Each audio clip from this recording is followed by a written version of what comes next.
Quais foram as provas concretas que foram consideradas na condenação do ex-presidente Lula? A gente tem testemunhas que fizeram acordo de colaboração, a gente tem testemunhas que não fizeram acordo de colaboração e depuseram, a gente tem os documentos. Que tem o digital dele, qual é a prova? O caso lá o sítio de Atibaia, você utiliza a propriedade como se fosse proprietário. Ocupa lá, inclusive, a suíte do casal. Teus bens estão lá. Se o sítio é de um amigo, poxa, é um bom amigo muito chegado teu. E aí o que você tem? As empreiteiras, Odebrecht, OAS, fazendo reformas no sítio lá de Atibaia, sem receber nenhum tostão. Eu nunca ouvi falar que a Odebrecht fazia reforma em sítio, OAS fazia reforma em sítio. Mas esse é uma ponta do iceberg. O fato é que você tem um esquema que perdurou durante o governo do PT, em que envolveu o quê? Loteamento político da Petrobras, com diretores e gerentes encarregados de arrecadar pagamentos de grandes empreiteiras, como se fosse uma regra do jogo, e esse dinheiro ia para eles parte, que eles enriqueciam, e parte para o mundo político. Seja para financiamento ilegal de campanha, ou seja para enriquecimento ilícito dos políticos. A Odebrecht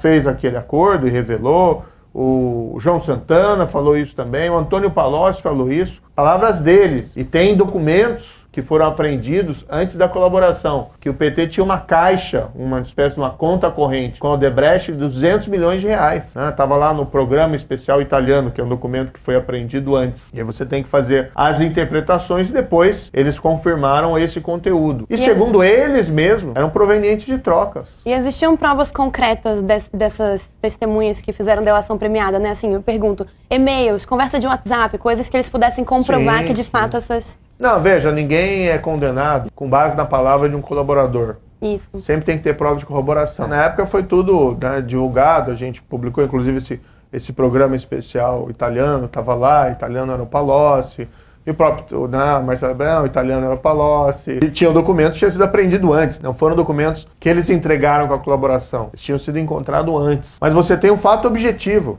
para os céticos, 6 bilhões de reais que a Petrobras retomou por conta da Lava Jato. Então esse dinheiro é o quê? Invenção? As pessoas foram lá, confessaram, pagaram porque queriam fazer uma contribuição para os cofres públicos, para a República Brasileira. Isso aconteceu em qual governo? Governo do PT. Presidência da República do Lula e depois da Dilma. Os fatos são inegáveis. Quem julgou isso, às vezes também tem esse problema. Querem colocar, não, o Moro decidiu. Não. Eu proferi a sentença de primeira instância, que foi confirmada pelo Tribunal em Porto Alegre, por mais 3 juízes, que foi confirmada no STJ por mais 5 juízes, e 3 anos depois vem essa historinha. Era para ser julgado em Brasília.